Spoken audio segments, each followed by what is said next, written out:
So I have a Whynter 11,000 BTU air conditioner, portable air conditioner, dual hose. I bought it for different applications, so I already own it. I don't know that I would buy it for this application again. It's a good air conditioner. It's just overkill for this size trailer, but it's fine. It's okay. The issue I have is where to exit the hoses. You got to have two hoses. They're about 5 to 5.5 inches each, and they've got to go outside this trailer. One's exhaust and one's intake. This air conditioner worked well in our tent, by the way. Really enjoyed it.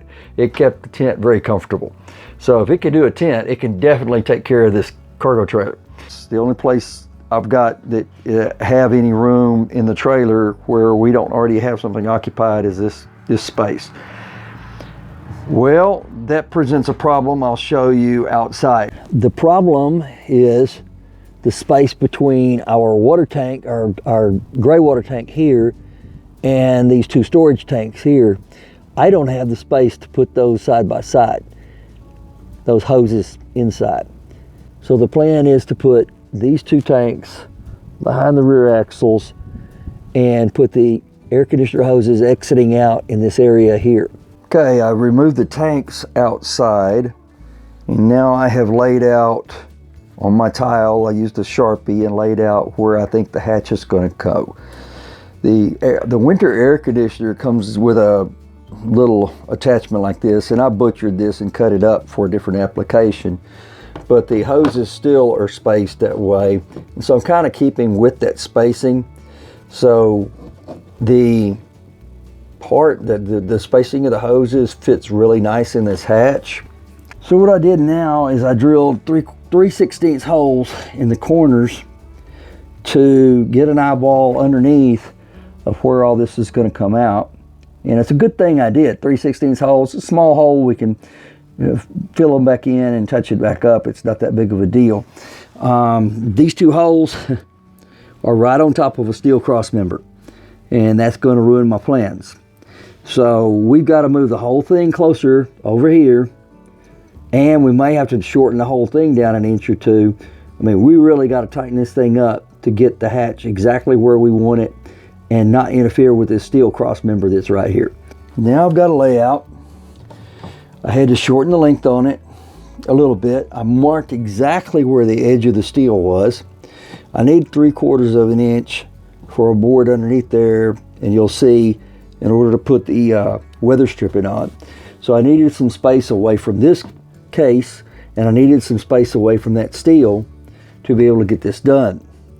So now I've got the hatch, the length, the width, the hoses are going to fit. Now it's time to drill a couple more holes just to make sure, and then final measurements, and then start doing some cutting. Now you can see the hole I've made, and I put 2x2s screwed in here, so I have a lip. And this is 3/4 inch plywood here. Of course, I might have to repair the flooring here. I got the vinyl pieces that I'll just put on some new ones.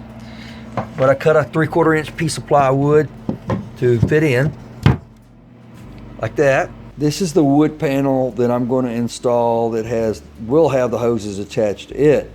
What I did was I laid the template on top of here and traced out the holes and found the center of each hole. And it's about a 5-inch hole, and I happen to have a 5-inch hole saw. I know it's going to make it tougher on you guys that don't have a 5-inch hole saw. What I would recommend in that case is to get a hole saw as big as you can and drill several holes in here and use a jigsaw and or saber saw and try to route it out on both of them. So now I have one of the holes drilled. Nice 5-inch hole. I moved it in about 3/4 of an inch on this side. I'm going to move it in about 3/4 of an inch on this side. That's going to give me about a 1-inch bar across here and a nice little about a 1¼ inch on each end to attach different things to. All right, now I've got the two attachments screwed onto the piece of paneling here, here, here, and here. I've got to put a latch here, which we'll do inside the trailer. It'll latch here, to hold it down. What's going to happen is we'll put it down in the hole, and the weather stripping presses up against here and seals it off. Now, I do have air gaps. I've got air gap here, and so I'm going to have to put a bead of silicone or something like that around here to seal that up so that the air stays going through the tubes instead of escaping around the outside of it. This is the weather strip I'm using. It's designed for a very, very thin gap, and you're going to have wood up against wood, so there should not be a large gap. I got this at Home Depot, and then I'm using these for a latch. Again, I got these at Home Depot as well. We're going to see how they work up against the floor. Now, the downside to these, I like the slide part. The downside to this is that this knob is going to be sticking up. So I'm going to try this. It might not be my final latch, but we're going to give it a shot. So we'll insulate this ledge. We'll insulate all this with weather stripping, and either this plate can go in when we're driving and it'll be latched down. When we need the air conditioning, we can install that plate. And the weather stripping will be here so that either plate when it goes in will be sealed. And we'll also caulk out this so it'll be sealed up. And that way the intake will come here and the exhaust will be here. Now you can see where the hose is attached. This is the intake, this is the exhaust. This is the way it would be attached whenever we're parked. And then when it's time to move, we just slide the slides, pull the hose out. I did take the weather stripping off. I need to get even a thinner piece of weather stripping, or even maybe a bead of silicone.